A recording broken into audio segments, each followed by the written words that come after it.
तुमचं काही निवेदन असेल ते आधी करा, नंतर आम्ही प्रश्न उत्तर करू. समोर बघून टाकतो बाप्पा. प्रेम प्रेम करे. ओके, रोल रोल रोल बाप्पा. सर्वांना पहिल्यांदा शुभेच्छाही देणार आहे येणाऱ्या नवीन वर्षाच्या.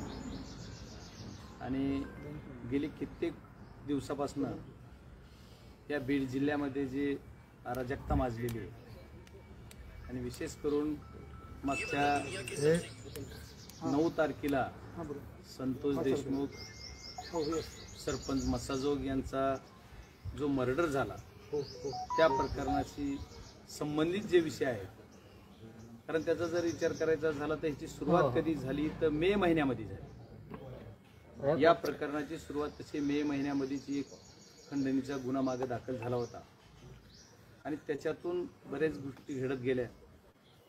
परत पुन्हा त्याचा क्रम ती गुन्हा झाला, त्याच्यावर शिक्षा झाली नाही, कोण काय झालं हा विषय तिथंच थांबला गेला. आणि त्याच्यानंतर 28 नोव्हेंबरला परत काहीतरी खंडणी मागण्याच्या संदर्भात कोणीतरी कुणाला तरी बोलवलं अशा पद्धतीची माहिती माझ्याकडे आली. आणि 28 नोव्हेंबरच्या नंतर 19 नोव्हेंबरला गेले ते शिंदे आणि पोपटे का काय असे नावाचे जे अधिकारी ते दोघं जण गेले, त्यांच्याकडे त्यांना खंडणीची मागणी झाली गेली, असा प्रकार घडला. त्याच्यातून त्यांना सांगितलं की तुम्ही कामं बंद करा, नाहीतर आम्हाला येऊन भेटा, अशी कळालेली माहिती. त्या कंपनीनं, आवाडा कंपनीनं त्यांचं जे पवन चक्कीचं काम आहे ते केस तालुक्यात बंद केलं नाही मस्साजोगला. त्याचाच एक विषय डोक्यात धरून त्यांनी ती ज्या अधिकारी ज्या दिवशी येते त्यांच्यावर अटॅक करायचं भूमिका घेतलेली असावी. म्हणूनच का काय 6 डिसेंबरला तो दिवस आपल्यासाठी खूप वेगळा दिवस आहे. 6 डिसेंबर आपल्या देशाच्या दृष्टीने. तर त्याच दिवशी हे जे आरोपी आहेत त्या आरोपींनी मस्साजोगच्या त्या जी त्यांचं ऑफिस आहे किंवा आवाडा कंपनीचं जे कॅम्पस बनवला तिथं जाऊन त्या अधिकाऱ्यावर अटॅक करायचं काम केलं. तिथं जी वॉचमॅन्स आहेत त्या वॉचमॅन सोनवणे नावाच्या वॉचमॅनला पण मारलं गेलं. त्याला मध्ये सोडत का नाही म्हणून मारलं गेलं. त्याला जातीवाचक शिवीगाळ केली गेली. ठीक आहे. आणि ही घटना घडल्याच्या नंतर संतोष देशमुख हे सरपंच आहेत त्या गावचे, त्यांना ती घटना त्या जे सिक्युरिटी गार्ड आहेत त्यांनी फोन करून सांगितलं की अशी अशी घटना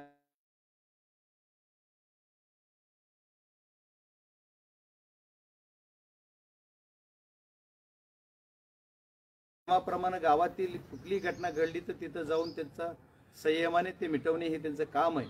या दृष्टिकोनातून सरपंच तिथे गेले असता त्यांना पण तुम्ही इथं का आलात म्हणून मारहाण झाली गेली आणि त्या मारहाणीचे व्हिडिओ पण व्हायरल झाले गेले. सरपंच त्याच्यावर सगळे निघून घेऊन लोकांनी काही मध्यस्थी केली. सरपंचाच्या या दोघांच्या जी काही थोडाफार वाद झाला होता याच्या मध्यस्थी झाली. ही मध्यस्थी झाल्याच्या नंतर हे लोक तिथून निघून गेले. त्याच्यानंतर किंवा काही लोकांनी गावातल्या मॉब बघून गेले असतील समजा. मग याच्यानंतर यांना जातीवाचक शिवीगाळ झाल्यामुळं ती जी गार्ड आहे तिथला सोनवणे नावाचा तो आणि सरपंच स्वतः पोलीस स्टेशनला येऊन एक फिर्याद दिली गेली. पण ती फिर्याद घेण्यासाठी जवळपास 3-4 तास पोलीस स्टेशननं त्यांना बसवलं तरी फिर्याद त्यांची घेतली नाही. आणि त्यांनी म्हणत होते की आम्हाला जातीवाचक शिवीगाळ केली, तुम्ही तशी फिर्याद घ्या. पण आमच्या कर्तव्यदक्ष असणाऱ्या पोलीस डिपार्टमेंटनं तशी फिर्याद न घेता काहीतरी थातूरमातूर गुन्हा दाखल केला. आणि ती 6 तारखेच्या नंतर परत 7-8ला शनिवार रविवार आला आणि या सदरील आरोपींना त्या गुन्ह्यामध्ये 9 तारखेला त्यांनी अटक दाखवून जामीन दिली. आता हे असं का घडत होतं बीड जिल्ह्यात याचा शोध घेणं सर्वात महत्वाचं.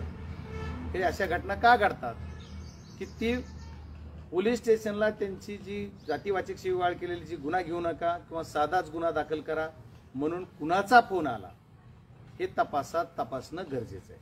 ही माझी मागणी की त्या दिवशी 6 तारखेलाच कुणी फोन केला आणि कशावर यांनी साधी फिर्याद घेतली पोलिसांनी. आणि याच्यामध्ये PSI जे सस्पेंड झालेले आहेत ते त्याच्यामध्ये इन्व्हॉल्व होते का याचा पूर्ण तपास करायचा आहे तर ते करताही आहेत.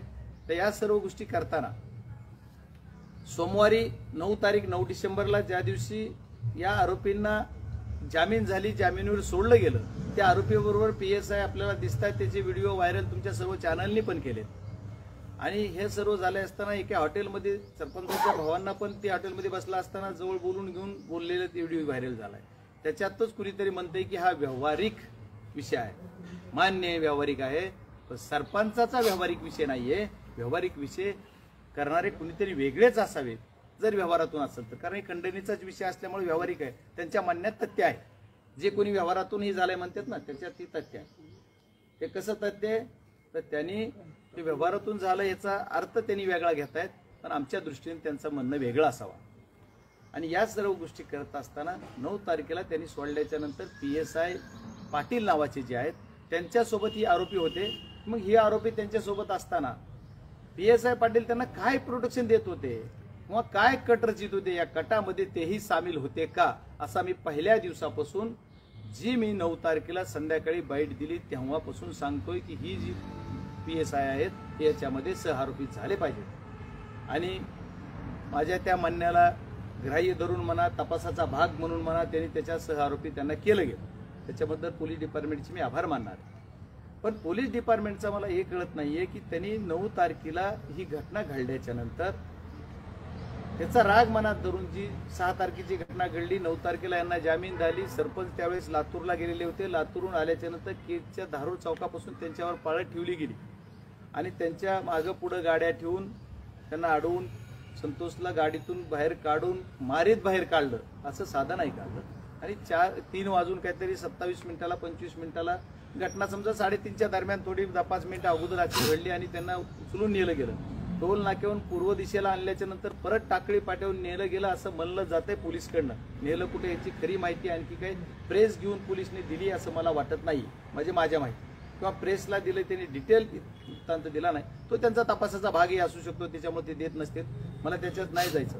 पण मला ज्या दिवशी 4:30 वाजता माझा PA इथून फोन करत होता की अशी घटना घडली, असं सरपंचांना किडनॅप केलंय. माझा हाऊस चालू असल्यामुळं मला थोडं कॉन्टॅक्ट होत नव्हता. हाऊसमध्ये असल्यानंतर रेंज येत मी ज्यावेळेस बाहेर येईल जसा मेसेज मला मिळाला तसा मी प्रयत्न करत होतो. तेव्हापासून SPशी कॉन्टॅक्ट केला, सर्वांशी कॉन्टॅक्ट केल्यानंतर हा कॉन्टॅक्ट झाला नाही असं त्यांचे जे पण ते ठीक आहे. मग त्याच्यानंतर मला ज्यावेळेस 6:30ला माझ्या PAनी सांगितलं की ही किडनॅपिंग नाही तर मर्डर झाला, मला डायरेक्ट घाम आला की अशी घटना घडू शकते माझ्या होम पिचला. माझ्या संतोष देशमुख हा माझ्या होम पिच मध्ये गाव आहे. म्हणजे मी ज्या जिल्हा परिषद गटामधून जिल्हा परिषद सदस्य झालो त्या गटामध्ये ते गाव आहे, मस्साजोग गाव. त्या मस्साजोग गावचे ते सरपंच मी ज्यावेळेस जिल्हा परिषद सदस्य झालो त्यावेळेस त्यांच्या पत्नी सरपंच होत्या. एवढा ऍक्टिव्ह काम करणारा हा मुलगा 10 वर्ष झालं राजकारणामध्ये पदावर त्याच्या घरामध्ये पद आहे. एवढं काम करणार, कधी राजकारण कुठल्या गोष्टीत ना ठीक आहे, राजकीय एका गटाशी एका पक्षाची त्याची अटॅचमेंट जरी असली तरी पण तो खूप सुंदर काम करणारा, कुठल्या जातीय दंगलीत नाही, जातीयतेमध्ये नाही, कुठल्या राजकारणात फक्त राजकारण करणारा नाही. तर हा मुलगा एवढा सुंदर होता. पण या मुलाला पळवून नेलं गेलं, किडनॅपिंग केलं गेलं आणि किडनॅपिंग करून घेऊन त्याला टॉर्चर करू मारलं. मी पहिल्या शब्दापासून म्हणतोय, मी टॉर्चर करून मारले. ह्याच्यावर कुणी गांभीर्याने घ्यायला पाहिजे की त्याला ठीक आहे कुठे गेले कोणतरी म्हणतं, कुठं कुणाला हत्या केली, कुणाला गोळ्या घातल्या, ठीक आहे त्याच्यावर करेक्ट काय जे असेल तो मुद्दा वेगळा असेल त्यांच्या पद्धतीनं. पण करताना टॉर्चर करू मारलंय. तू असं करशील का, तुझं करशील का, म्हणजे त्याच्या जी PM रिपोर्ट आला, PM रिपोर्टमध्ये 56 जे वन आहेत त्या 56 वनावर एकावर एक किती झाले असते, पण एक वन झाला तर त्याच्यावर आणखी किती झाले असते. पण त्यांच्या जी प्रथमदर्शनी त्यांच्या अहवालामध्ये आलेले 56 ठोके पडलेले आहेत. म्हणजे कुठं कुठचं डोळ्यावर लागला असेल, कुणी पाठीवर लागला असेल, कुठं पोटावर लागला असेल, फसुळ्या मोडलेल्या आहेत. एवढं टॉर्चर करू सारखे गुडघे गुरी छातीवर ठेवून त्याला बरगाड्या मोडल्यात. एवढं टॉर्चर करू मारायचं काम केलं. म्हणजे असा काय गुन्हा केला होता त्याने? त्यांनी फक्त त्याच्या गावच्या वॉचमॅन जो आहे त्या वॉचमॅनला मदत केली आणि पोलीस स्टेशनला घेऊन गेला, हाच त्याचा गुन्हा होता का? त्याच्यामुळे यांनी एवढं मारलं गेलं. या गोष्टीचा तपास करणं सर्वात महत्वाचं आहे. ही मी म्हणतो की ह्याचा क्रम असा आहे. या क्रमातून त्यांना SP साहेबांनी मला त्या दिवशी रिस्पॉन्स दिला नाहीये. मी त्यांना किती म्हणलं, रिस्पॉन्स जर मिळाला असता मला आणि लागलीच जर त्यांनी 3/25ची जर फिर्याद लगेच 4 वाजता दाखल झाली असती, त्यांच्या मागे गेले असते, लवकर जर झालं असतं तर ती यायला लागले त्यावेळेस त्या काटणीमध्ये माझा दुसरा मुद्दा ज्या मागणीमध्ये जी मी जशी पहिली मागणी की या काळात जसा 6 तारखेला कुणाचा फोन आला ही पोलीस स्टेशनच्या पीआयची सीडीआर काढा. दुसरा मुद्दा माझा आज आहे की 9 तारखेला ही घटना घडल्याच्या नंतर सरपंचाच्या भावाला कोण कोण बोललं आणि पोलीस स्टेशनला कोण बोललं, तिथं बनसोड नावाचे पीआय आहेत, त्यांना कुणाचा फोन आला, बनसोडचा सुद्धा सीडीआर काढा. खरा तपास करायचा आहे ना. मग महाजन साहेबाला कुणाचा फोन आला, पाटील कुणाच्या संपर्कात होते, या तिघांचे पण सीडीआर काढा. या सर्व गोष्टी तुम्हाला उघडकीस येतील. त्याच्यानंतर तिथं आणखी केज पोलीस स्टेशनला ह्या गोष्टीवर थांबत नाहीये, फक्त एसपीची बदली झाली. मी कौतुक करणारे, आभार मानणार आहे. आणि या सर्व गोष्टी करतात नवीन पीएसपी जॉईन झालेत, मी त्यांच्यावर पण बोलणार आहे पुढं. पण मला हे सांगायचं की यांचे सीडीआर काढले तर तो विषय तुमचा बऱ्यापैकी गुन्हेगार सापडतो. हे नाही केलं. मग त्याच्यानंतर त्यांनी सांगितलं की आम्ही 2 आरोपी अटक केले, 3रा आरोपी आम्ही उचलून आणला, 3रा अटक केला, 4था सुद्धा ते म्हणतात की आम्ही अरेस्ट केलंय. पण काल सत्ताधारी पक्षाची एक आमदार तुमच्या मीडिया समोरच बोललेत आणि मी ते बघितलंय की ते म्हणले ते सिलेंडर झाले. सत्ताधारी पक्षाचे आमदार म्हणतात सिलेंडर झाले, मीडिया तर काहीच बोलत नाहीये म्हणजे या बाबतीत. आणि पोलीस यंत्रणा म्हणते की आम्ही अरेस्ट केलं. मग याच्यामध्ये तफावत काय? मग खरं काय? अटक झाली की सिलेंडर झालेत? आणि मग सिलेंडर झालेला जो आरोपी 4था आहे तो दोन्ही गुन्ह्यात आहे, खंडणीत पण आहे आणि 302 काय मर्डरचा जो कलम आता नवीन लागलेला असेल त्या नवीन कलमामध्ये त्याच्यामध्ये बी आहे. मला हे सांगायचं की ह्या सगळ्या गोष्टी घडत असताना आणि खंडणीचा गुन्हा मग तुम्ही त्या दिवशी दाखल करून घेतला नाही 9 तारखेला किंवा ज्या दिवशी 29 तारखेला, हा गुन्हा नंतर परत पुन्हा 10 तारखेला संध्याकाळी होतोय आणि ते एसपी येतात, ते सुद्धा पोलीस स्टेशनला दाखल होत नाही असं म्हणतात. सुरुवातीला कुठे येऊन दुसरीकडे बसून टाईप करून म्हणजे किती दहशत आहे. ते कुणाची दहशत होती ते सुद्धा पीएसआय आणि पीआयनी सांगितलं पाहिजे. एसपीनी स्वतः येऊन तो गुन्हा दाखल केला. ठीक आहे, त्यांचं कौतुक आहे, आपण त्याच्याबद्दल माझं काय म्हणणं नाही. जी घटना घडते त्याच्यावर केलं पाहिजे. या सर्व घटनेतून मग ही क्रम का चुकवले गेलेत? आणि आज सुद्धा एकच सर्वात महत्वाचा बीड जिल्ह्याच्या सर्व जनतेला वाटतंय की संतोष देशमुखच्या आत्म्याला शांती मिळाली पाहिजे. त्याच्या कुटुंबाला, आम्ही जी कुटुंबाच्या शेजारचे सगळे लोक आहोत, आम्ही बरोबरचे जी प्रेम करणारे लोक आहेत, यांची आमची सर्वांची एकच मागणी, त्या मारेकऱ्याला फाशी झाली पाहिजे, त्याला कठोर शिक्षा झाली पाहिजे. मास्टर माइंड कोण आहे त्याच्या सहित शिक्षा झाली पाहिजे. एका दोघाला शिक्षा काय, ही शिक्षा झाली पाहिजे. ह्याचा खरा कोण मास्टर माइंड आहे, त्याला कुणी घडवलंय, त्याला शिक्षा झाली पाहिजे. आणि या सर्व घटनेची आपल्याला क्रमवार माहिती मी आतापर्यंत सांगतोय. पुढचा विषय असा की याच्यानंतर तपासाला तपासून पुन्हा 4था आरोपी जाता, 5वा आरोपी कधी अटक होणार आहे? आणखी परत आरोपी 3 आरोपी फरार आहेत. 5 नाही, 6 नाही, 7 नाही, हे 3 आरोपी कधी अटक करणार? मग आम्हाला ज्या दिवशी घटना घडली त्या दिवशी ज्यावेळेस लोक आक्रमक होते, मी ज्यावेळेस बाईट देऊन सगळं मीडियाला सांगितलं असं असं केलेलं आहे. पहिली बाईट मी दिली की घडलेली घटना झाल्याच्या नंतर मी जी घटना घडली 6-6:30ला मला कळली, 7 वाजता मी जवळपास लाईव्ह येऊन तुम्हाला सर्वांना मीडियाला बातमी दिली. यांच्यावर कारवाई झाली पाहिजे आणि याची जी काही पाळमुळं करून काढले पाहिजेत आणि यांना साथ आपण देशमुख कुटुंबाला दिली पाहिजे. त्याच्यानंतर तिथलं गाव सगळं आक्रमक झाले, त्यांची भूमिका रास्त होती. गाव असतील तिथल्या महिला विशेष करून आक्रमक झाल्या, त्यांनी रस्ता रोकोचा निर्णय घेतला गेला, ते रस्त्यावर बसले गेले. त्याच्यानंतर आमच्या एसपी साहेबाला माझ्या फोनची आठवण आली, आमचं त्यांचं बोलणं झालं. पुन्हा एसपी असतील, पीआय असतील, त्यांच्याशी माझं बोलणं झालं आणि त्यांनी मला सांगितलं की बाप्पा मला उद्या सकाळी 3 वाजेपर्यंतचा वेळ द्या. ठीक आहे म्हणलं, आम्ही 3 वाजेपर्यंत मी लोकांना समजावून सांगितलं सगळ्यांना की 3 वाजेपर्यंत म्हणतात आपण 3 वाजेपर्यंत त्यांना वेळ देऊ. तर सगळ्या महिलांचं म्हणणं होतं की बाप्पा नाही, आपण संध्याकाळी रात्रचा वेळ देऊ, आपण आम्ही सकाळी आणखी वाचणार. तरी मी त्यांना म्हणत होतो नको, आपल्याला बसायचं, आपण एकदा बॉडी आम्ही ताब्यात घेणार नाही. मग यानंतर मी ज्यावेळेस ही घटना त्यांना सांगितलं, समजावून सांगितल्यानंतर लोकांनी सुद्धा आमची सर्वांच्या जी मागणी करतात त्या मागणीचा आदर करून म्हणा किंवा ठीक आहे आपण थोडा पोलिसला टाईम देऊ म्हणून पोलिसला टाईम दिला गेला. आणि पोलिसांनी 3 वाजले त्या दिवशी, सकाळी परत सकाळच्याला बॉडी घेतलीच नव्हती, तर त्या दिवशी सकाळी लोक आक्रमक झाले, परत 11, 11:30, 12ला बसले लोक.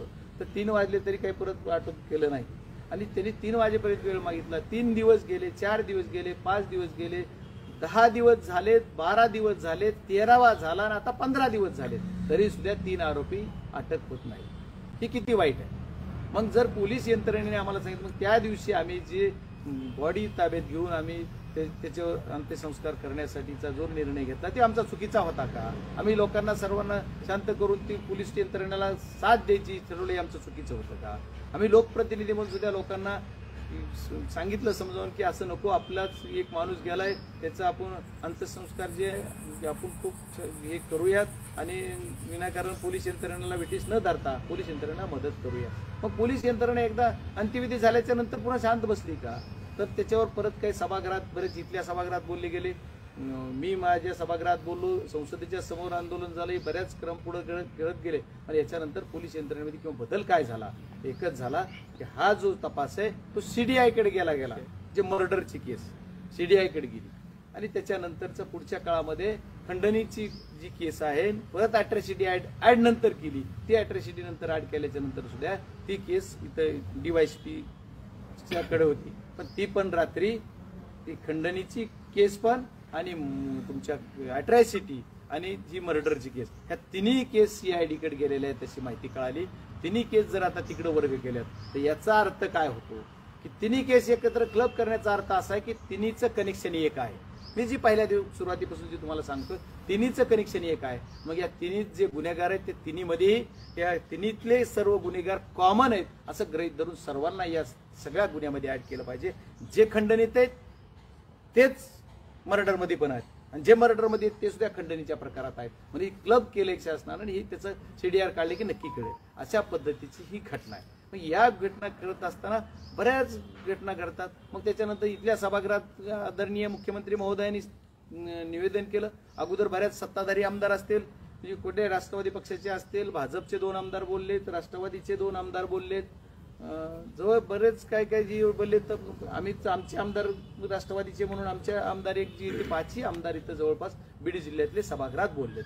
आणि बाहेरचे बीड जिल्ह्याच्या बाहेर आमदार सुद्धा जितेंद्र आव्हाड साहेब असतील, ते सर्व बरेच नेते बोलले, ते रोहितदादा पवार साहेब बोललेले आहेत त्याच्यावर. आणि त्याच्यावर या सर्वांचं एक उत्तर म्हणून आदरणीय मुख्यमंत्री साहेबांनी जे निवेदन दिलं किंवा जे निवेदन केलं सभागृहाला, त्यांनी सांगितलं की कुणीही आरोपी आम्ही सोडणार नाहीत, आम्ही जे असेल त्याच्यावर सामूहिक गुन्हा सगळ्यांचा गृहीत धरून त्यांना मोका लावू, त्याच्या पद्धतीने त्यांचं काम चालू असेल असं गृहीत धरू.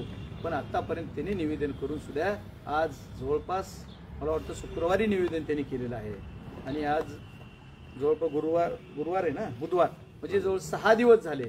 6 दिवसात आणखी प्रगती काही झाली नाही. फक्त SP ची बदली होऊन दुसरे SP जॉईन झालेले आहेत. 6 दिवस लागतंय. मग असे हे गुन्हेगार आहेत कोण? जी मागं जी कुठलं ती मोका लावला होता आदरणीय मुंडे साहेबांनी, जी काय मुंबईमध्ये एवढं सगळं करून महाराष्ट्र सगळा पूर्ण हे केला होता की महाराष्ट्रातली दहशत संपवायचं काम केलं होतं, त्याच्या तेवढे मोठे गुन्हेगार तर नसतील, तर त्याच्यापेक्षाही मोठे हे गुन्हेगार आहेत का काय असं मला कळणार. म्हणजे मुंडे साहेबांनी गृहमंत्री असताना जे केलं होतं ते आता आदरणीय देवेंद्र फडणवीस साहेबांनी करायला काही हरकत नसावी आणि ते नक्कीच गुन्हेगाराला पकडतील असं आमच्या महाराष्ट्राच्या जनतेला वाटतंय. पण ते होत नाही दुर्दैवानं. त्याची काय करणार. एवढंच नाही तर मी पॅरलली आणखी दुसरी घटना काय केली होती. मी 28 तारखेलाच या देशाचे विंड मिलसाठी संबंधित जे मंत्री आहेत त्यांना मी पत्र दिलेले आहेत. 29 तारखेला पण मी एक पत्र दिलं, 28 तारखेला श्रीपाद नाईक जे आहेत राज्यमंत्री स्टेटचे त्यांना पण पत्र दिलं होतं. आणि ही घटना लगेच घडत होती कारण 29 तारखेला ही जी घटना घडली की जशी मला कळली तशी मी 28-29 वर्ष दिल्लीत ऍक्टिव्ह होतो, मी यांना पत्र दिले. त्याच्यानंतर आदरणीय अमित भाई शहा यांना सुद्धा मी भेटलो जाऊन. त्यांनी सांगितलं याच्यावर मी पूर्ण लक्ष देतो आणि काळजीने त्यांनी लक्ष पण घातलं. त्याचीच ऍक्टिव्हिटीचा भाग म्हणून हे सगळे प्रकार घडत आहे. त्यांनी त्याच्यात लक्षही घातलेलं आहे आणि अमित भाई शहांचं पण लक्ष या प्रकरणात आहेच नक्की. पण मला महाराष्ट्रातील या पोलीस यंत्रणा जी असेल त्याची जी प्रमुख आदरणीय आता मुख्यमंत्री गृह खाते त्यांच्याकडेच आहे, त्यांना विनंती करायची की तुम्ही जर तपास तुम्हाला करायचा आहे तर तपास कुठल्या पद्धतीने केला पाहिजे याचे मला मुद्दे तुम्हाला सांगायचे. जे निवेदन मला करायचे होते त्याचे माझे 2च मुद्दे आहेत की तपास काय केला होता. पहिल्या 6 तारखेला कुणी फोन केला, 29-28 नोव्हेंबरला खंडणीच्या संदर्भात कुणी काय केलं, त्याचे CDR त्याचे पूर्ण डिटेल माहिती घ्या.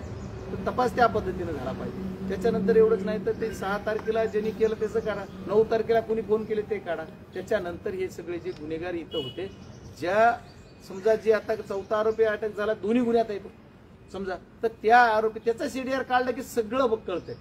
कुणाच्या प्रॉपर्ट्या कुठं कुठं किती आहेत त्याची चौकशी करा. कुणाला काय कालच एक बघितलं मी कुणाला कुठलं होतं किंवा नाशिकचं का संभाजीनगरचं कुठे 4 BHK फ्लॅट गर्लफ्रेंडला वाचली बातमी. मग आता हे कुणी प्रॉपर्ट्या कुणाला किती घेऊन दिल्या त्या सुद्धा तपास झाला पाहिजे. यांच्याकडे कुणाचे किती प्रॉपर्टी आहेत, किती नावावर कुणाच्या काय आहे बघितलं पाहिजे. कारण सगळ्या प्रॉपर्ट्या जर तुम्ही काढल्या यांचे CDR काढा, यांचे पुन्हा कुणाची कनेक्शन आहे, यांनी पुन्हा कुणी कुठं काय केलं, सगळ्या प्रॉपर्ट्या पुन्हा कुणाचं काय काय झालं. अहो गोरगरीब जनतेनं काय करायचं हा विषय आहे. मग यांच्या जर सगळ्या प्रॉपर्टीचा चौकशा करा, जेवढे गुन्हेगार आहेत त्यांच्या प्रॉपर्ट्या काढा. ते 10 वर्ष ते होते काय, तू काहीतरी काल ऐकेल मी शेरी तू होता असं काय झालास काय, त्याच्या वेगळं म्हणायचं, पण त्याच्याच अँगल तू होता असं काय झालास काय या गुन्हेगाराला विचारलं पाहिजे की तू 10 वर्षापूर्वी होतास काय आणि तू आता झालास काय. म्हणजे ज्या गोष्टी आहेत या गोष्टी करत असताना हे जे गुन्हेगार आहेत या गुन्हेगारांनी मागच्या 10 वर्षाची त्यांची हिस्ट्री काढा. त्यांनी 10 वर्षात रिटर्न्स किती दाखल केलेत, किती पैसे भरलेत गव्हर्नमेंटला, यांचं उत्पन्न किती आहे, यांचे प्रॉपर्ट्या किती, हे सगळं बघा. मग असं चाललंय काय, या गोष्टीच्या जर माहिती काढली तर खूप काय होतं. प्रशासन याच्यामध्ये जिम्मेदार आहे का, तर आहे. साधे साधे विषय आहेत की सगळ्या गोष्टीला कुठंतरी स्पर्श झाला पाहिजे, तरच आपण सगळ्या गोष्टीच्या शेवटपर्यंत जाऊ. आणि हे होत नाही दुर्दैवानं. एवढंच नाही, आता माझ्या केज नगर पंचायतमध्ये एक घटना घडली गेली. 28 तारखेला एक NOC दिली गेली वाईन शॉपची. माझ्याकडे कागद आहे सगळे. वाईन शॉपची NOC दिली 28 तारखेला. जमीनच नावावर नाही त्याला दिली. तिथे NOC देताना नगरपंचायतच्या मीटिंगमध्ये घेतलं पाहिजे, विषय पत्रिकेवर आला पाहिजे. नाही, बरं ठीक आहे देऊ देत, कमीत कमी जमीन त्याच्या नावावर पाहिजे. ज्या जमीन कुठल्या जमिनी द्यायला त्याच्यात उल्लेख नाही, बरं नसू देत. कमीत कमी जमिनीची रजिस्ट्री झाली तर फेर व्हायला 14 दिवस मिनिमम लागतात, त्याच्यानंतर नगरपंचायतला येतो. पण जे फेर होणं जाऊ देत, अगोदर NOC आणि त्याच्यानंतर परत रजिस्ट्री जमिनीची 29 तारखेला. बघा किती आमचं प्रशासन आहे. हा जो कोण अधिकारी आहे हेच नगरपंचायतची NOC ज्यानं कोणी दिली त्याला सुद्धा दोषी ठरलं पाहिजे. त्याच्यावर सुद्धा चौकशी मी सेपरेट पत्र त्यासाठी मी देणार आहे कलेक्टरला. त्या दोषीला सुद्धा तू जमिनीच नव्हती तू NOC दिली कशी, या सगळ्या गोष्टीचा सुद्धा तपास झाला पाहिजे. आणि असे बरेच काही घटना. आता मला सांगा, ह्या सगळ्या बीड जिल्ह्यात घटना घडत असताना त्याला कोणी म्हणतंय की ह्याला जातीवादीचा रंग दिलेत, कोणी म्हणतंय राजकीय रंग दिलेत. मला एक सांगा, मी माझ्या बाईटमध्ये दिल्लीहून जेवढ्या बाईट दिल्या त्याच्यामध्ये आपल्या बीड जिल्ह्यात ज्या घटना काढल्या त्याच्या घटनेच्या बाबतीत बरंच बोलू.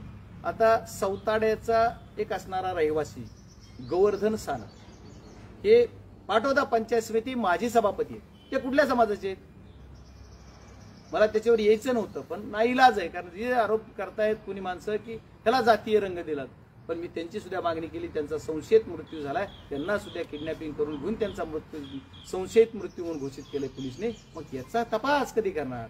SP ने नाही केला, तत्कालीन SP ने ते करायला पाहिजे होतं, त्याने नाही केलं. मग हेच नाही, मग मी असं नाही की मग एका समाजाची बाजू घेतो, पण त्याच्या पुढचा जर विषय करायचा झाला तर एवढ्यावर एका ह्या समाजावर विषय नाही. आता कोणी म्हणते राजकारण करू नका. आम्ही काय राजकारण करतो. बजरंग सोनवणे जर विरोधी पक्षाचा म्हणून राजकारण करत असेल समजा, तर मग तुमच्या सत्ताधारी भारतीय जनता पार्टीचे 2 आमदार बोलतात. कालच आदरणीय आष्टीचे आमदार त्यांनी तर खूप खोल केलंय, पोटतिडकीने बोलतायत ते. मग ते भारतीय जनता पार्टीचे आहेत. राष्ट्रवादीचे आमदार पण बोलून गेले, इथे येऊन गेले, बोलून गेले, भेटून गेले. काय मदत त्याचं काय करतायत एवढं ते पण करतायत. पुन्हा दुसरे राष्ट्रवादीचे आमदार पण बोलले गेले सभागृहात, ते बोलतात. आमचे आमदार तर बोलतायच हो. आमच्या आमदारांना तर आम्ही विरोधी पक्षात म्हणून आमचे ठीक आहे, आमचे राष्ट्रवादी शरद पवार गटाचे आमदार तर बोलतायत, आम्ही खासदार म्हणून बोलतोय. पण ह्याच्यात जर आम्ही राजकारण करतोय असं म्हणत असलात मग हे बोलते ह्यांचं काय. मग मी कालच्या लाईव्ह शोला कुठेतरी बघितलंय की मला त्याच्यात बोलता नाही आलं, मी रेंजमध्ये नसल्यामुळे थोडं, पण तरी ऐकत होतो मी की कोणत्याही मध्ये याच्यात राजकारण करतात. ही खूप पोटतिडकीनं बोलले. तुमचे आमदार बोलतात ती पोटतिडकीनं आणि आम्ही बोलतो ती, मग ह्याच्यात राजकारण नाही आहेत का. राजकारण तुम्ही करू नका. माझी कृपया विनंती आहे सत्ताधारी पक्षांना, सत्तेधारी तुम्ही सत्तेवर आहात, सत्तेत असल्यामुळे तुम्ही कुठेही राजकारणावर आणू नका, जातीवर आणू नका. आणि जर राजकारणावर यायचं झालं तर संतोष देशमुख यांचा एवढा चांगला सोजळाचा मुलगा, त्याच्या आत्म्याला शांती मिळण्यासाठी, त्याच्या कुटुंबाला न्याय मिळण्यासाठी तुम्ही त्याच्या मारेकऱ्यांना फाशी द्या. हा सर्वात महत्वाचा विषय, मागणी आहे ही झाली पाहिजे. ही सर्वात जिल्ह्याची मागणी, महाराष्ट्राची मागणी. महाराष्ट्रामध्ये कुणी म्हणलं की महाराष्ट्रातला बीड जिल्हा हा बिहार होतोय तर त्याच्यावर कोणाला वाईट वाटते. मग बिहार करतंय कोण ह्याचा पण तपास करा ना.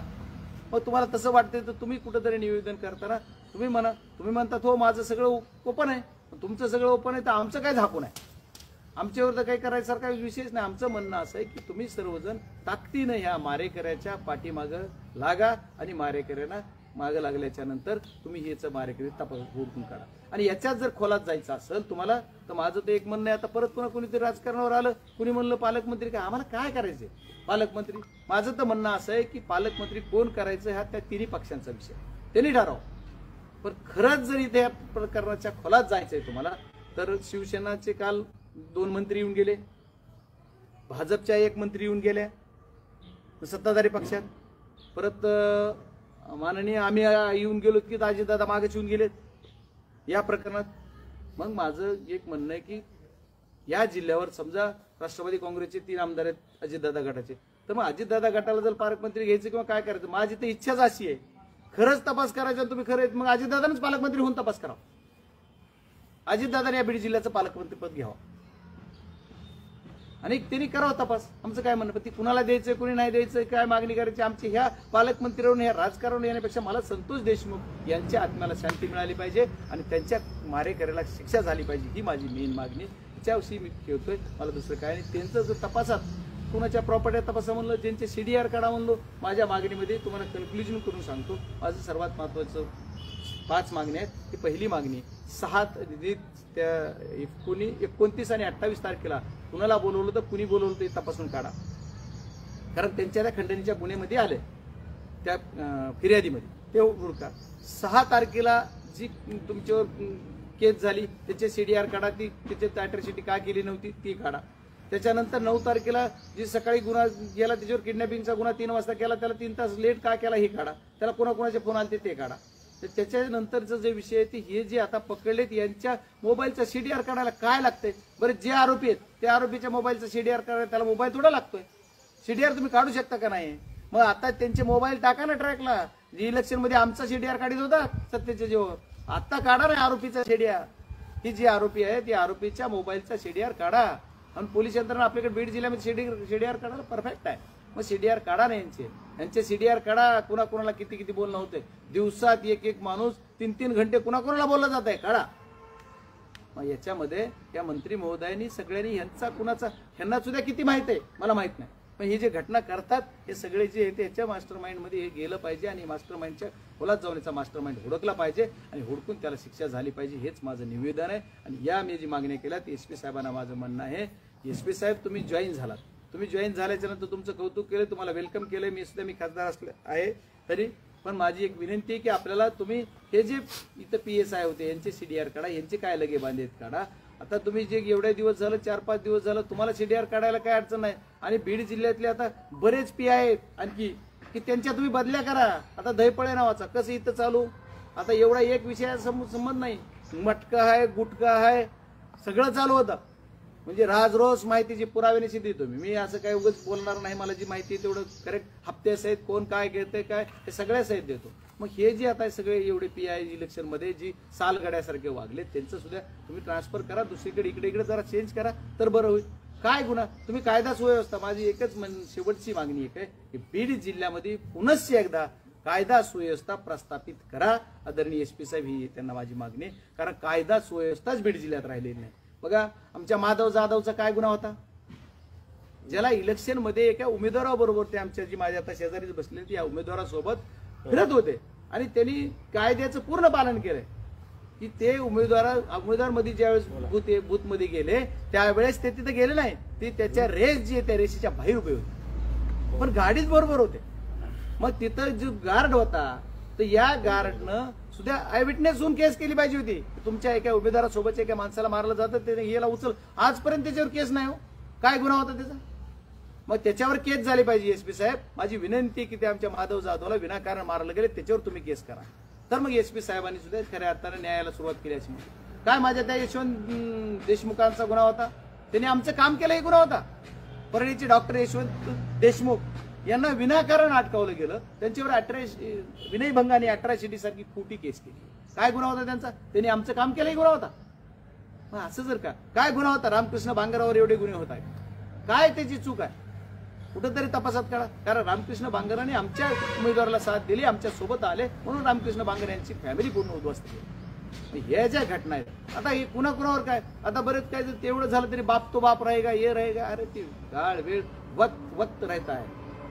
त्याच्यामुळे जरा इंतजार करा, सगळ्याला सगळं कळ. एवढं असून सुद्धा सगळ्या गोष्टी कुणीतरी काहीतरी म्हणतंय ह्याचा नंबर आहे त्याचा नंबर आहे, एवढे सोशल मीडियाला आज सोशल मीडियाला सुद्धा कोण कुणाचं स्टेटस ठेवतं त्याचं सुद्धा बघितलं पाहिजे. आज काही अधिकारी सुद्धा आहेत जे अधिकारी सुद्धा कुणाचं तरी स्टेटस ठेवतात आरोपीचे, जर एखाद्या कंपनीतला एखादा अधिकारी असेल आणि ती जर कुणाचा स्टेटस ठेवत असेल तर त्याच्यावर सुद्धा पोलीस यंत्रणेनं बाच ठेवला पाहिजे, पोलीस यंत्रणेने त्याचं चौकशी केली पाहिजे. आज सर्वज्ञ या सर्व गोष्टीचा जर विचार केला तर एकच विषय येतो की आपण कायदा सुव्यवस्था पुनश्च एकदा प्रस्थापित करा आणि कायदा सुव्यवस्था राखा. एवढंच माझं निवेदन होतं. आणि मला मागणी जी करायची होती त्या मागण्या सुद्धा आपल्याला सांगितल्या. त्याच्यातून माझी एक हात जोडणी विनंती प्रशासनाला, मंत्री महोदयाला, मुख्यमंत्र्यांना की तुम्ही लवकरात लवकर आमच्या संतोष देशमुख यांच्या मारेकऱ्याला अटक करा आणि फाशीची शिक्षा द्या. कोणी जर म्हणतात आता फास्ट ट्रॅकवर घ्यायचं, अरे आरोपीचं अटक नाही तर फास्ट ट्रॅकवर काय घ्यायचं? जोपर्यंत ही सर्व आरोपी अटक होत नाही तोपर्यंत नियमाप्रमाणे जे ते होईल ते होईल, पण यांना अटक होऊन सुद्धा याच्यामध्ये सगळे कनेक्टिंग करून आता CID कडे दिलाय आणि पोलीस यंत्रणा करेल अशी अपेक्षा तर आम्ही करावं लागेल. आणि माझी सर्वांना एक विनंती आज आपल्या माध्यमातून, या गुन्ह्या संदर्भात जोपर्यंत पोलीस यंत्रणा आक्रमक होत नाही, 28 तारखेला आता काही मोर्चा बीडला केलेला आहे.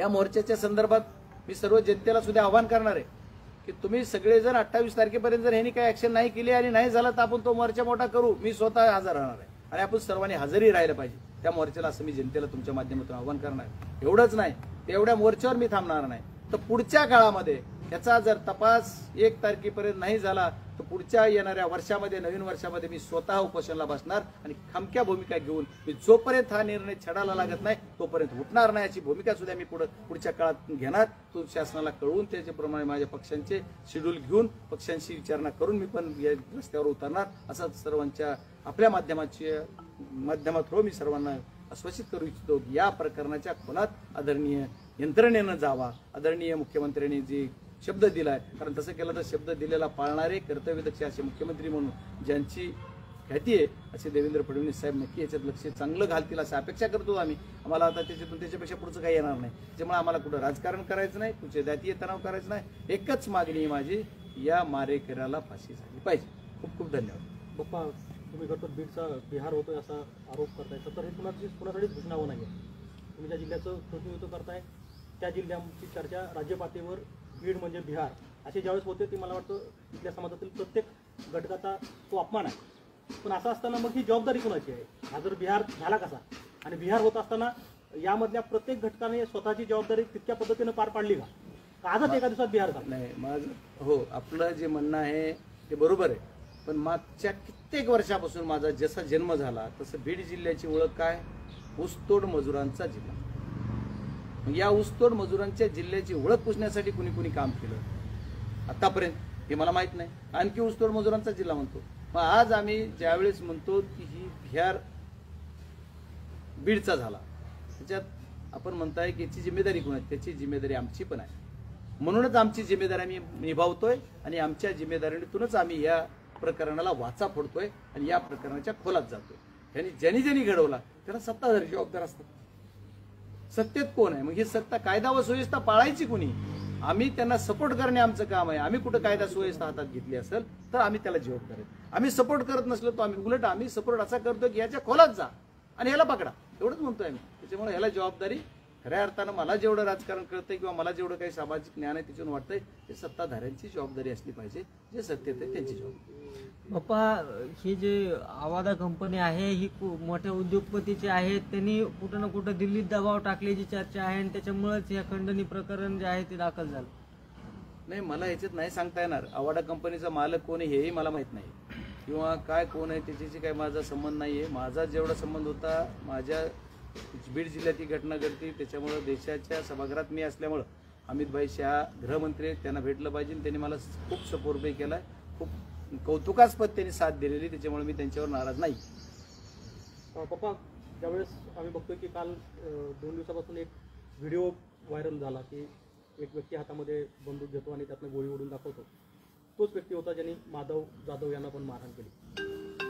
हे या दिवसातलं जरी प्रातिनिधिक स्वरूपातलं असलं की जे आपल्याला एक समोर दिसतंय, असं किती घडत असेल माहीत नाही. बीड जिल्ह्यामध्ये असं काय आहे की ज्या जिल्ह्यामध्ये राज्यामध्ये सर्वाधिक राजकारणी रिव्हॉल्वर वापरतात? 1200 रिव्हॉल्वरचं रजिस्ट्रेशन आहे. इतर जिल्ह्याची अगदी छत्रपती संभाजीनगर जिल्ह्याची जरी तुलना केली आपण तर त्या जिल्ह्यामध्ये रिव्हॉल्वर कमी आहे. आणि हे घेणाऱ्या लोकांमध्ये राजकीय व्यक्ती काय जास्त आहे? म्हणजे मला कोण जे प्रश्न विचारला त्याच्यात उत्तर तुम्हीच दिलं पाहिजे. याला शिफारस ही रिव्हॉल्वर घ्यायला कोण्या राजकीय मंडळाने केली? एक मुद्दा. जर शिफारस घेतली असलं कलेक्टरने आणि कलेक्टरनी कुणाच्या काळात दिले आणि आता माझ्याकडे म्हणतात तर माझ्याकडे काहीच नाही. मी राजकारणी आहे. मला वाटतं वयाच्या 21व्या वर्षापासून मी राजकारण करतो. 92 पासून राजकारणात आहे. तरी पण मला कधी वाटलं नाही की आपण म्हणजे त्या वृत्तीत नाही आमच्यावर संस्कार. आम्हाला काही गरज वाटत नाही. मारलं तर डायरेक्ट मरलं, मेले तर मेले, त्याला काय करा. आपण पुण्याच्या जर कुणाच्या हातून मरण असेल तर ते मेलं पाहिजे, पण ते आम्हाला मारतोय म्हणून त्याला मारलं पाहिजे. तर आम्ही हिंसाचारी नाहीत. आम्हाला हिंसाचाराची ही नाहीये, परंपरा नाहीये किंवा आमच्यावर संस्कार नाहीत. राष्ट्रवादी शरदचंद्रजी पवारच्या खासदारावर काय संस्कार आहेत ते संस्कार आहेत. आम्हाला काही रिव्हॉल्वर आणखी लागत नाही. पण इतर लोकांना का लागतात जास्त, म्हणजे का असं बीडमध्ये जास्त रिव्हॉल्वर? ह्याचं उत्तर मी कसं देणार आहे? ज्यांना लागते त्यांना विचारा तुम्हाला का लागताय, त्याचं मी उत्तर कसं देऊ? आणि तुम्ही म्हणताय की हे रजिस्ट्रेशन झालेले किंवा नियमाप्रमाणे घेतलेले 1200 तुमची माहिती, मला नाही आकडा माहिती. पण माझं ह्याच्या उलट माहिती आहे की जेवढे 1200 म्हणतात त्याच्यापेक्षा दुप्पट बिना लायसन्सचे असतात. कारण एवढे पकडले गेलेत बीड जिल्ह्यात जेवढं फायरिंग झालंय, जेवढे मर्डर झालेले दिसते रिव्हॉल्वरनं, त्याच्यामध्ये लायसन्सचं रिव्हॉल्वर पकडलेलं नाहीच. आता ही 1200 इथे कुठे आहेत? मग ही तर बिना लायसन्सचीच आहेत ना. 28 तारखेला मोर्चा आहे, सर्व पक्षांचा मोर्चा आहे, त्यात सर्व जाती धर्माचे लोक येणार. नेमकं या मोर्चाचं स्वरूप काय आहे आणि त्याच्यात प्रामुख्याने अंजली दमानिया ज्या आहेत त्या सहभाग घेणार आहेत. या अंजली दमानिया याच आहेत की जे दसांची अडचण केली होती, तिकडे यांची अडचण केली होती, त्या देखील सहभागी होतात. कसं पाहताय आणि मोर्चाचं स्वरूप काय? मला अंजनीताई सहभागी होणार आहेत की याच्यावरही माहिती नाहीये.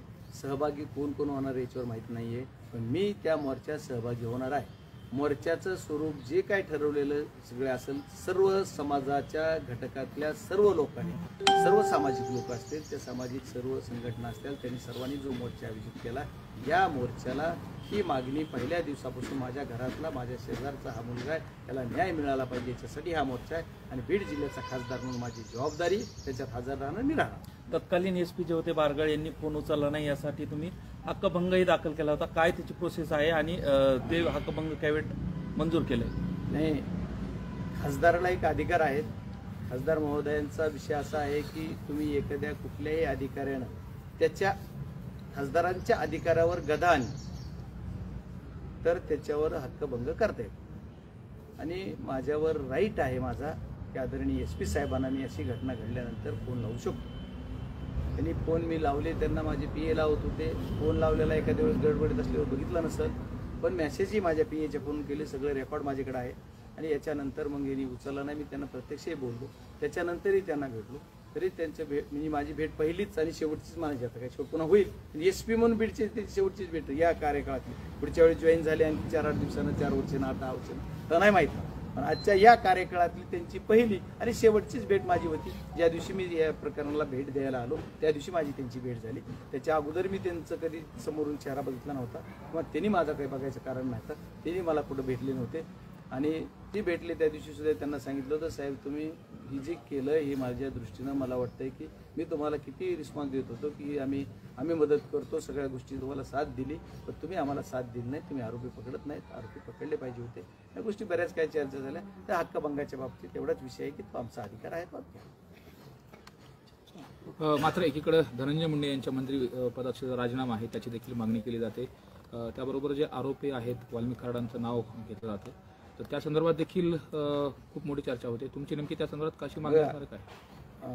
माझं म्हणणं एकच आहे की बीड जिल्ह्यातल्या जनतेला काय पाहिजे, संतोष देशमुखची हत्या जी झाली, या हत्यारे जी मारेकरी त्यांना शिक्षा झाली पाहिजे, फाशी झाली पाहिजे, याची मागणी आमची प्रामुख्याने आहे. विषय कुणीकडे तिकडे नेऊन आमचा काही विषय मिटणार नाही. पण आम्ही एखाद्याला म्हणलं याला ज्याला फाशी द्या म्हणतो गुन्हेगाराला ते होईना, आणि आम्ही दुसऱ्या मागण्या करून आमच्या मान्य करणार आहे सरकार. त्याच्यामुळे मला कुठल्या मागणीला पाठिंबा आहे काय विरोध आहे काय नाही. ज्याला ज्याचे स्वतंत्र विषय, कोण मागणी करेल काय करेल त्याचा विषय. माझी मागणी एकच आहे, संतोष देशमुखच्या आत्म्याला शांती मिळण्यासाठी त्याच्या मारेकरीचा लवकरात लवकर तपास करा, त्याला फाशी द्या. मुख्यमंत्र्यांनी या संदर्भात विधानसभेत निवेदन केलं, त्याच्यानंतर SPंची बदली झाली, आरोपी देखील अटक झाले, परंतु आतापर्यंत या गुन्ह्यातील जी तपासाची प्रगती आहे त्यावर तुम्ही समाधानी आहेत नाही? मी जर समाधानी असतो तर प्रेस आज घेतली नसती. मी कसा गुन्ह्याचा तपास करावा हा सुद्धा क्रमवार आपल्याला सांगितलंय. मी SP साहेब आलेले आहेत, SP साहेब काम करतायत, आम्ही त्यांना वेळ देतोयच. 28 तारखेला एवढा मोर्चा आम्ही सर्व समाजाने आयोजित केलेला आहे, त्याला मी पण हजर राहणार म्हणून सांगितलं. त्याच्या अगोदर एसपी साहेब काय असतं CDR काढले, कोण कुठं माणूस आहे कळतो ना लगेच, एक आरोपी हे करा ना. मग सगळे आणि क्रमवार सगळ्या तपशिलाची माहिती जरा जनतेला दिली पाहिजे, ती दिली जात नाही. त्याच्यामुळे बाकी दुसरा विषय काय नाही. तरी एसपी साहेबांनी लवकरात लवकर तात्काळ काम करावं. आता हे कसं झालंय, हा गुन्हा इकडला CID कडे गेले तर सगळे गुन्हे CID कडे गेलेत रात्री असं कळतंय. आता CID काय ऍक्शन घेते माहित नाही. मग आता काय जे आरोपी आहेत ते आरोपीचे घरं माहित नाहीत का? आमच्याकडे साध्या गुन्ह्याला घरचा भावाला उचललं जातं, त्याला टॉर्चर केलं जातं, LCB येतंय, त्याच्या कुणाला एखाद्या घरच्या प्रमुखाला दाब दिला जातोय. आता ह्यांचं कुणी सापडत नाही का? हे आरोपी त्यांच्या घरी जाता का तुम्ही? गेला का तुम्ही कधी? बाप्पा, तुम्ही आत्ताच बोलताना म्हणाले की फडणवीसांनी जी मागणी केली, म्हणजे जी समित्या चौकशी स्थापन केल्या, त्यावरती आम्ही समाधानी आहेत आणि ते शब्दाला पक्के आहेत. आणि नाही, आम्ही ते शब्दाला पक्के आहेत असं म्हणतात, असं बोललो मी, पूर्ण नाही असं म्हणतात. ते जर खरे शब्दाला पक्के असतील तर ती करतात. आता त्यांनी SID ची नियुक्ती करायची घोषणा केली. मग SID ची नियुक्ती कधी होणार आहे? SID नियुक्ती केल्या मग हे CID काय करणार आहे? SID गुन्हा वर्ग कधी होणार आहे? SID चा अधिकारी कोण? SID ची समिती गठीत कोण झाली? हे सगळं सांगितलं पाहिजे. हा तपास कोण करतंय? पर्टिक्युलर माणसं सांगा ना. हे 10 माणसं हे तपास करतायत. आता CID मध्ये कोण करताय? कळलं पाहिजे जनतेला. पब्लिक ओपन आहे ना, काही तपासाचा भाग आहे का? कोण अधिकारी नेमले ती तपासात सांगणं काय अडचणीच आहे? आम्ही खोलात का जात नाही? तुम्ही कसं पकडलंय नका सांगू, तुम्ही सिलेंडर झालंय का पकडलंय नाही सांगायचं नका सांगू, तुम्ही तपासात काय केलं नका करू. जे असेल ते तुम्ही तुमचं करा. पण या सर्व लोकांना फाशीच झाली पाहिजे, तरच ही बीड जिल्ह्यात स्वच्छ होईल. त्या सभागृहात ते देखील म्हणाले की एखाद्या मंत्र्याला तुम्ही अशा पद्धतीने बदनाम करणं हे योग्य नाहीये. आता खोटं बदनाम केलं, आम्ही काय केलं बदनाम? तुम्हाला काय बदनामी वाटते तुम्ही ठरवा. त्यांना तुम्हाला ते माहिती, मला माहित नाही. आम्ही काही बदनामी करायचं बोलत नाही. मी कुणाची बदनामी करत नाही, मी जातीवादी बोलत नाही, कशावर बोलत नाही. मला कुणावर माझा एकच प्रांजळ हेतू एक आहे की मारे करायला फाशी. मात्र आपण जर बघितलं तर इथं मंत्र्यापासून आमदारापासून उपमुख्यमंत्र्यापर्यंत सगळेजण भेटून गेले. मात्र त्याचा रिझल्ट आला असं वाटतंय का तुम्हाला? तो जर आला असता तर न्यायाच्या संदर्भातली कशी प्रक्रिया व्हायला पाहिजे? समजा ते भेटून गेलेत, मग राजकारण कोण करतं हे तपासलं पाहिजे. म्हणजे माझं तेच म्हणणं आहे की काय चोर कोतवाल का डाटे असा धंदा आहे. आम्ही काय राजकारण करतोय? तुम्ही सगळेजण येताय, भेटताय, आनंद आहे, कौतुक आहे. तुम्ही येता तर तुमचं कौतुक केलं, पण तुम्ही इथून जायच्या आत अरे कितले माणसं आहे, त्यांची नावं काय? हे जी भेटायला येऊन जाते त्यांच्या नावात काय दम आहे? यांनी जर इथून जायच्या आत अटक केली पाहिजे पोलिसांनी या लोकांना. आरोपी कसे सापडत नाही? सगळ्यांना सगळं CDR काढून सगळ्याचं तुम्ही काढा ना त्यांच्या. मी म्हणलं खोलात झालं की सगळं सापडत नाही. मग हा नेमका फार्स केला जातोय का फक्त भेटीचा? नाही, आता मी त्याच्यावर काय बोलू? मी एकच म्हणतोय की या गुन्हेगारांना फाशी, आणि याच्यासाठी काही फास्ट ट्रॅकवर होईना. अगोदर तपास फास्ट ट्रॅकवर करा, त्याच्यानंतर आपण केस फास्ट ट्रॅकवर सोडू. सगळ्यांची बाप्पा हीच भूमिका आहे की गुन्हेगारांना शिक्षा झाली पाहिजे. मात्र प्रत्यक्षात हे होत नाही. हे का होत नाही हेच मला कळत नाही ना. हेच मी तुम्हाला विचारतोय तुमच्या माध्यमातून सत्ताधाऱ्यांना की का होत नाही. आता मी कुठे सत्यात आहे? मी SP जोडीचे किंवा मी मंत्री नाही, मी खासदार आहे, विरोधी पक्षाचा आहे. हो, सत्तेत असतो त्याचं उत्तर मी तुम्हाला दिलं असतं की आमची ही अडचण आहे. आता ती सत्तेतल्या लोकांनी दिलं पाहिजे काय अडचण आहे, त्याच्यावर प्रत्येकाने व्यक्त व्हायला पाहिजे ना. काय प्रत्येकाने व्यक्त करून सांगितलं पाहिजे माझी ही अडचण आहे म्हणून मी हे करू शकत नाही. व्यक्त बी होईना. ठीक आहे. Okay, thank you.